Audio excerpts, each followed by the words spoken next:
बिना शिक्षा के बहुत कुछ जीवन में छूट जाता है और आज हम महर्षि विद्या मंदिर में हैं और यहाँ पर किस तरीके से बच्चों को शिक्षा दी जा रही है, हमारे साथ बातचीत करने के लिए यहाँ पे अध्यापक मौजूद हैं। आप हैं राजेश मिश्रा जी और आप हैं आर के चौबे जी।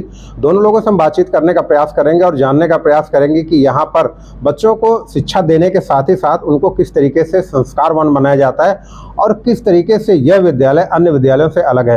राजेश जी, आपका स्वागत है और सबसे पहले तो हम आपसे जानना चाहेंगे कि आप किस विषय के अध्यापक हैं और कितने बच्चों को आप पढ़ाते हैं? मैं अंग्रेजी विषय का अध्यापक हूं और प्रवक्ता हूं, 11-12 की क्लास में लेता हूं। सबसे बड़ी चीज़ बात आती है निकल के जब बच्चों को हम पढ़ाने जाते हैं क्लास में, लगभग बच्चे बहुत सारे होते हैं क्लास में, किस तरीके से उनको देखा जाता है कि कौन सा बच्चा पढ़ने में ठीक है, कौन ज़्यादा तेज है, यानी कि कौन औसत है, कौन तेज है और कौन सामान्य है, इसको किस तरीके से देखते हैं और इसके जो मानक हैं वो क्या रखे गए विद्यालय में, कितने अंक के साथ किस बच्चे को कहाँ पर रखा जा रहा है? हम बच्चों से 3 तरह के प्रश्न पूछते हैं। एक जो उत्कृष्ट बालक हैं, एक जो औसत बालक हैं, एक ऐसे बालक होते हैं जो नीचे औसत से नीचे होते हैं। तो मैं उन बच्चों को प्रश्न देता हूं और रीडिंग कराते हैं कि कम से कम बच्चों को जनरल रीडिंग का एक कॉन्सेप्ट हो जाए, तो बच्चे इस तरह से उनका प्रोनाउंसिएशन ठीक तरह से, उनकी वर्ड मीनिंग और उसका व्याख्या अपने स्तर से करते हैं। आर के चौबे जी, आपसे भी जानना चाहेंगे, जब बात आती है इंग्लिश की, आप भी अंग्रेजी के अध्यापक हैं, अपने देश की भाषा है नहीं, विदेशी भाषा से इसको हम सामान्य लोग इसको विदेशी भाषा के रूप में जानते हैं, कितना मुश्किल होता है बच्चों को विदेशी भाषा से, फतेहपुर जैसी जगह में जहाँ पर हिंदी और स्थानीय भाषा तमाम तरीके से बोली जाती है, अवधी भाषा है फतेहपुर की, किस तरीके से इसको बच्चों को जोड़ा जाता है अंग्रेजी भाषा को लेकर के? जी, आप बिल्कुल सही कह रहे हैं कि अंग्रेजी जो है ये मूलतः विदेशी भाषा है और फतेहपुर जो है पिछड़ा जिला है, लेकिन कोई भी ज्ञान बच्चा सीख करके पैदा नहीं होता है। अगर बच्चे को अनवरत ढंग से और सुचारू ढंग से कोई शिक्षा दी जाती है तो बच्चा उसको सहज भाव से स्वीकार करता है। तो हमारे यहाँ जो पढ़ाने का तरीका है, ये हम लोग मतलब एकदम लोअर क्लास से ही बच्चों को इंग्लिश में ट्रेंड करते हैं। उनको उनका कम्युनिकेशन स्किल जो होता है, उनकी जो कन्वर्सेशन स्किल है उसको डेवलप करते हैं, रीडिंग स्किल डेवलप करते हैं, उनको हम लोग वर्ड मीनिंग्स लर्न करवाते हैं, सेंटेंस मेकिंग एक्सरसाइज कराए जाते हैं लोअर क्लास में।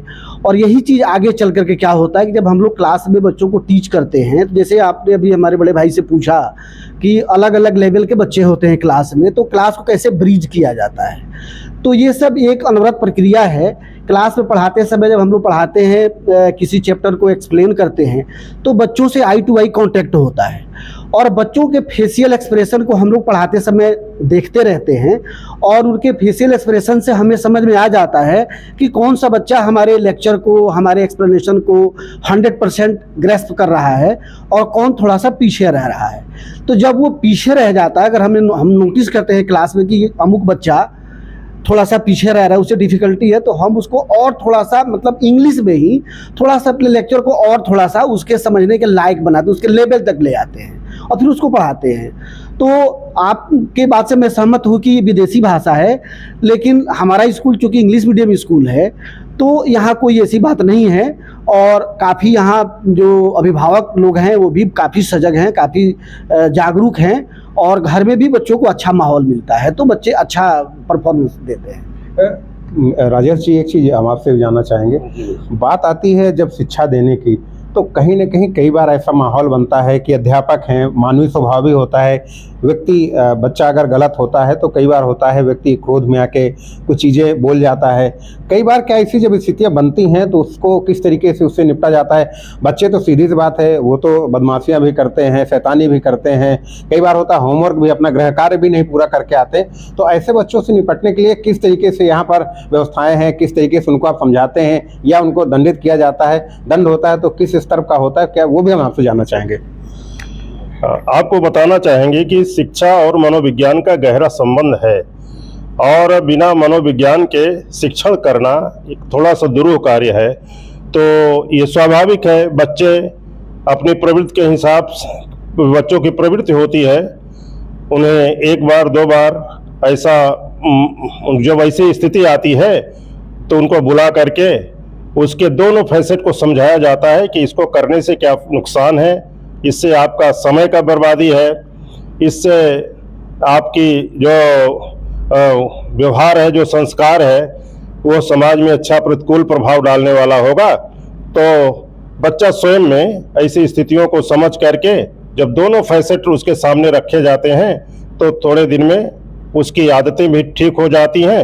और हमने ये भी अपने अनुभव में पाया कि जो बच्चा, कभी ऐसा हुआ है कि जो क्लास का बिल्कुल नोटोरियस बच्चा रहा होगा, लेकिन उसको बुला करके उसकी पर्सनल काउंसलिंग की गई होगी तो बच्चा वही एक अपने एक प्रिय शिष्य के रूप में पाया गया और उसका परीक्षा में अच्छे जो है प्राप्तांक भी पाया है। और उसे आगे के लिए एक बार जब हम पहले तो ये कोशिश करते हैं कि हर बच्चे का उसका नाम हम याद करते हैं, स्मरण करते हैं। जब हम बच्चे को नाम लेकर के बुलाते हैं तो बच्चा वो समझता है कि टीचर हमसे ज़्यादा इंटरेक्ट है और वह ऐसी छोटी छोटी हरकतें करने से भी वो बचता है। कभी कभी बच्चों के द्वारा सामूहिक भी ऐसी हरकतें हो जाती हैं जिसके लिए 2-4 बच्चों को बुला करके उनको विश्वास में लेकर के जो बात पूछी जाती है तो बड़ी ईमानदारी से बच्चा स्वीकार कर लेता है और ये कहता है कि हमसे इस बार गलती हो गई है और हम आपको आश्वासन देते हैं, भरोसा दिलाते हैं कि अब ऐसी गलती नहीं होगी। तो ऐसा भी बच्चों को प्रयोग करके उनके व्यवहार में परिवर्तन करके हम लोगों ने इसको अपने स्कूल में, अपने विद्यालय स्तर पर हमने पाया है। बिल्कुल, बच्चे, सीधी सी बात है, अगर बच्चे हैं, बच्चों में बचपना तो होगा ही, लेकिन अध्यापकों का जो एक रवैया है वो बेहद ही शानदार है कि वो दोनों पक्षों के बारे में बच्चों को ही अवगत करवा देते हैं। क्योंकि एक छोटी सी इसमें एक कहानी भी है कि कई बार होता है कि जब बच्चे पढ़ते नहीं हैं तो अध्यापक मुस्कुराते हुए ही बच्चों को कहते हैं कि तुम ही में से कोई एक सब्जी वाला बनेगा और तुम ही में से कोई एक IAS बनेगा। तो कहीं ना कहीं बच्चे इस तरीके के जो मोटिवेशनल स्पीच होती है उससे प्रभावित भी होते हैं। और यही कारण है कि महर्षि विद्या मंदिर जो लगातार फतेहपुर में आगे बढ़ रहा है, उसका यही कारण है कि यहाँ पर जो अध्यापक हैं वो एक बेहद ही अलग तरीके से माहौल बना करके बच्चों को पढ़ाने का कार्य कर रहे हैं। RK वर्मा जी, आपके साथ एक चीज़ हम और भी जानना चाहेंगे। बात आती है बच्चों को शिक्षा देने में लेसन प्लान की। लेसन प्लान किस तरीके से लागू किया जा रहा है यहाँ पे, और लेसन प्लान के जो अलग अलग भाग बनाए गए हैं वो कहाँ तक बच्चों के लिए सफल है? सर, हमारे यहाँ जो पढ़ाई होती है ये सारे अध्यापक लेसन प्लान बनाते हैं। वीकली लेसन प्लान हमारे यहाँ बनाया जाता है जो मंडे से लेकर सैटरडे तक चलता है। मंडे को फर्स्ट पीरियड में बच्चों को रिव्यू ऑफ द वीक जो होता है, एक हम लोग उसको समझा देते हैं कि इस वीक में आप इस सर्टेन डे को, जैसे ट्यूसडे है, वेडनेसडे है, थर्सडे है, तो आपको उसकी पूरी एक प्लानिंग उनको समझा दी जाती है। इससे बच्चा पहले से प्रिपेयर्ड हो जाता है कि आज हमारे स्कूल में हमको ये चीज़ें पढ़ाई जानी है और उसके लिए वो घर से तैयार होकर के आता है। और मैं सर आपको बताऊं, हमारा विद्यालय जो है एक बहुत बड़े शिक्षा परिवार का एक अंग है जिसको महर्षि शिक्षा संस्थान के नाम से जाना जाता है। इसकी स्थापना हमारे परम पूज्य महर्षि महेश जोगी जी ने करी है। और आज जो हम लोग NEP में बातें कर रहे हैं कि ये प्लान किया जाए और ये बदलाव किया जाए, हमारे महर्षि जी जो हमारे संस्थापक रहे हमारे विद्यालय के, उन्होंने आज से 10-50 साल पहले इन सारी चीज़ों को कह दिया था कि ये सब चीज़ें होगी और तभी बच्चे के अंदर एक अपेक्षित इम्प्रूवमेंट होगा, उसका प्रोग्रेस होगा। जैसे हमारे यहाँ per day review of the day होता है, हर वीक में रिव्यू ऑफ द वीक होता है, रिव्यू ऑफ द मंथ होता है। हम लोग एक दिन प्लान करते हैं मंथ में, जिस दिन हम लोग सेलिब्रेशन और मतलब इंजॉय बच्चों को कराते हैं। जैसे कोई क्लास है तो उसमें बच्चों को पढ़ाते समय 5 मिनट पहले हम अपना क्लास ख़त्म करते हैं, लेक्चर ख़त्म करते हैं। फिर क्लास में बच्चों से हम इंटरेक्ट करते हैं, बच्चों से पूछते हैं कि what is the most appealing point of this lecture today's class. बच्चे बड़े अच्छे से उसका रिस्पॉन्ड देते हैं हमको। तो इस तरह से हमारे यहाँ पूरी लेसन प्लान के हिसाब से सब पढ़ाई होती है और कहीं कोई दिक्कत नहीं आती। बच्चों को पहले से पता रहता है कि आज हमारे यहाँ क्या पढ़ाई होनी है, बच्चे उसी हिसाब से तैयार होकर आते हैं। राजेश जी, जब परीक्षाएं होती हैं विद्यालय में, सीधी सी बात है, करीब 3500 बच्चे हैं शायद यहाँ पे, जो हमें जानकारी है। 3500 की बहुत बड़ी संख्या होती है। कई आपको बता दें कि फतेहपुर में तो कई ऐसे गांव हैं जिनकी कुल आबादी भी 3500 नहीं है, और विद्यालय में 3500 छात्र यहाँ पर अध्ययन कर रहे हैं। तो आप समझ सकते हैं कि विद्यालय की स्थिति क्या होगी और किस तरीके से यहाँ पर बच्चों को शिक्षा दी जा रही है। राजेश जी, एक चीज़ और बताइए आप हमें कि जब परीक्षाएं होती हैं तो उस दौर पे होता क्या है कि बच्चे सामान्यतः होता है कि लापरवाही भी करते हैं। लापरवाही इसलिए करते हैं कि उनको कई बार लगता है कि अगर जो होम सेशंस हो रहे हैं यहाँ पर अध्यापक जो है हमको पास कर ही देंगे। तो इस तरीके की जो एक मानसिकता बन जाती है, तो उसको किस तरीके से दूर किया जाता है? और सबसे बड़ी चीज़ है कि बच्चों को अध्ययन और उनके पाठ्यक्रम से किस तरीके से जोड़ा जाता है? जी, पहले तो हम लोग स्ट्रेस फ्री लर्निंग का एक वातावरण पहले से ही बनाए हैं कि बच्चे को परीक्षा के भय से दूर रखा जाता है और परीक्षा को वह एक ऐसे एक उत्सव की तरह ही लेते हैं। तो परीक्षा का जो भय नहीं रहता है तो बच्चे उसको पेपर को ठीक तरह से अटेंड भी करते हैं और उनका परफॉर्मेंस भी अच्छा आ रहा है। और रही बात परीक्षा की शुचिता को बनाए रखने की बात, तो परीक्षा में बच्चे अपना उस दिन हमने इम्प्लीमेंट किया है कि बच्चे जो है केवल वाटर बॉटल और अपना बैग में यही रख के ले आते हैं और कोई अध्ययन सामग्री ऐसी नहीं ले आते हैं। कारण कि अगर बच्चा वो लाएगा तो लास्ट तक उसको लगता है कि ये चीज़ हम पढ़ लें, लेकिन अगर हमारा ये मानना है कि बच्चे को 6 घंटे पहले तक बिल्कुल फ्री अगर वो रहेगा, जो उसकी पहले की तैयारी है अगर उसी को केवल रिवाइज करेगा, नई चीज़ करने में कई विचार एक साथ आते हैं तो याद करने में बच्चे को दिक्कत होती है। कहीं एक प्रश्न का उत्तर कहीं दूसरे का उत्तर लिख देता है, एक का उत्तर दूसरे में। तो 6 घंटे पहले हम यही कहते हैं बच्चे को कि एकदम साउंड स्लीप लीजिए और अपना एक संतुलित भोजन करिए और जो पुराना आपने पढ़ा है उसी को स्मरण में लाइए। तो ऐसे बच्चों का तनाव भी नहीं रहता है और बच्चों का परफॉर्मेंस भी ठीक आ रहा है। और कभी ऐसा बच्चे के मन में भाव भी नहीं आता है कि हाँ हम एन के एन प्रकारेण कहीं से कुछ नंबर ले करके कहीं से चीटिंग करके और हम अपने मार्क्स बढ़ा लें, ये हमने पाया है। बिल्कुल। आर.के. चौबे जी, एक चीज़ आप बताइए कि जब बात आती है बच्चों को शिक्षा देने की, तो महर्षि विद्या मंदिर में आप लगातार पढ़ा रहे हैं, पिछले काफ़ी समय से आप पढ़ा रहे हैं। किस तरीके से भिन्न है आपकी शिक्षा देने की पद्धति और अन्य विद्यालयों में जो अध्ययन कार्य करवाया जा रहा है, दोनों में कितना अंतर है और किस तरीके का अंतर बच्चे फील करते हैं? जी, आपने बहुत अच्छा प्रश्न किया है और ये बात मुझे बताते हुए बड़ा हर्ष हो रहा है कि यूँ तो बहुत सारे स्कूल खुले हुए हैं। आज के दौर की बात करी जाए तो हर गली, हर मोहल्ले में कोई ना कोई स्कूल चल रहा है। हमारा विद्यालय अन्य विद्यालयों से अलग क्यों है? तो इसके लिए मैं आपको ये कहूँगा कि मेरा विद्यालय जो है, ये भारतीय मूल्य जो हमारा है, जो हमारी सनातन संस्कृति है, उसको अपना आधार मान करके यहाँ पठन पाठन का कार्य किया जाता है।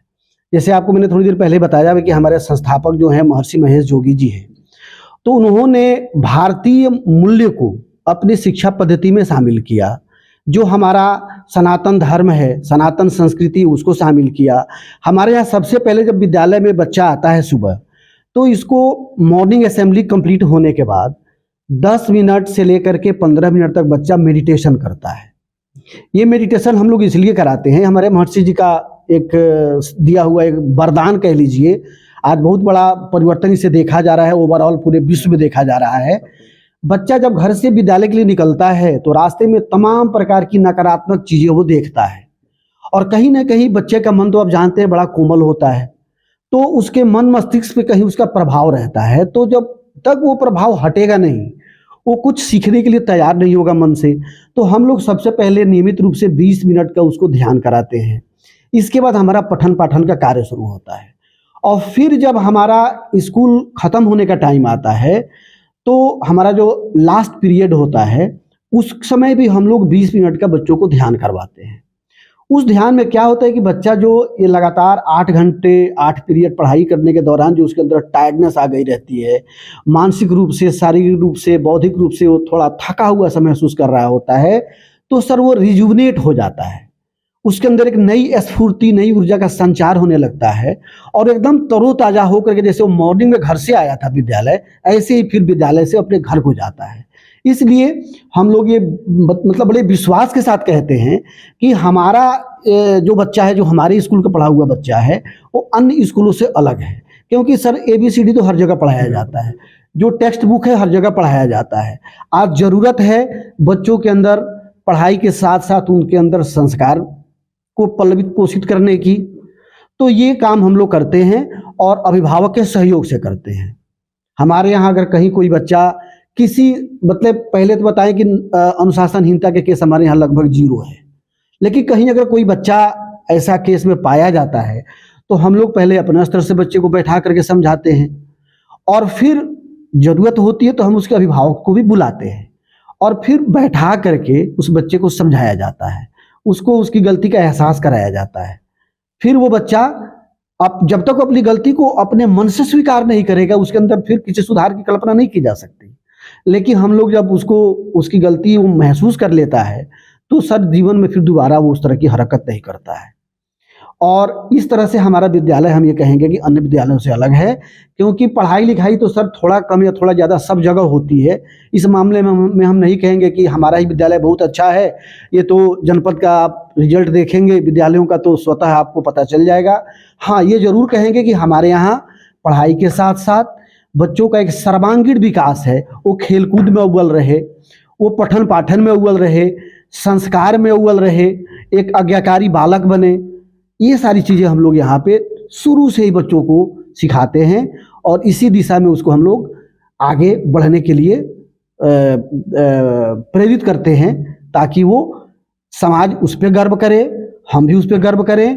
और सर, अब जानते हैं किसी शिक्षक के लिए इससे बड़ा कोई और तोहफा नहीं हो सकता कि अगर हमारा पढ़ाई हुआ कोई बच्चा अगर किसी मुकाम पे पहुंच जाता है और हम अगर सुनते हैं इस बात को तो हमें फक्र होता है कि इस बच्चे को मैंने पढ़ाया था। तो यही सर हम लोगों का पारितोषिक है और इसी उद्देश्य को लेकर के हम लोग पठन पाठन कराते हैं। बिल्कुल, आपको बता दें कि फतेहपुर का जो महर्षि विद्या मंदिर है लगातार बच्चों को पढ़ाने के साथ ही साथ कई उनकी जो अलग अलग विधाएं हैं, चाहे खेल की बात हो चाहे संगीत की बात हो, हर जगह से हर माध्यम से शिक्षा देने का प्रयास किया जाता रहा है। और आपको बताएं कि ये जो दोनों अध्यापक हमारे साथ बैठे हुए हैं महर्षि विद्या मंदिर के, आप राजेश जी हैं और आर के चौबे जी हैं, दोनों लोग एक लगभग विद्यालय में 95 अध्यापक हैं यहाँ पर। और उन 95 अध्यापकों में जो सबसे अच्छे अध्यापक हैं वो ये दोनों हैं। और हम आपको बता दें कि 5 ऐसे अध्यापक हर विद्यालय में हम खोज रहे हैं जो उस विद्यालय में सबसे टॉप होंगे और अपने बच्चों को एक अलग तरीके से शिक्षा दे रहे होंगे। तो अगले वीडियो में हम आपसे जरूर मिलेंगे और यहाँ के जो अन्य अध्यापक हैं, 3 और अन्य अध्यापक हैं, अलग अलग विषयों के भी हो सकते हैं, उनसे हम आपकी भेंट कराएंगे। और लगातार महर्षि विद्या मंदिर में किस तरीके से बच्चों को शिक्षित किया जा रहा है, किस तरीके से संस्कारवान बनाया जा रहा है, क्योंकि आज की जो पीढ़ी है वो केवल बड़े आदमी बनाना चाह रहे हैं, ना कि अच्छे नागरिक बनाने के लिए लोग प्रयास कर रहे हैं, ना हम प्रयास करें। इसमें कहीं ना कहीं दोषी अभिभावक हैं, क्योंकि अभिभावक जब तक प्रेरित नहीं होंगे तब तक केवल शिक्षक कुछ नहीं कर सकता है। बने रहे डेली इनसाइडर के साथ, देखते रहिए। फतेहपुर से आशीष सिंह। यूपी और देश दुनिया की तमाम ताजा तरीन खबरों के लिए गूगल प्ले स्टोर से आज ही डाउनलोड करें हमारा तेजी से उभरता न्यूज ऐप डेली इनसाइडर।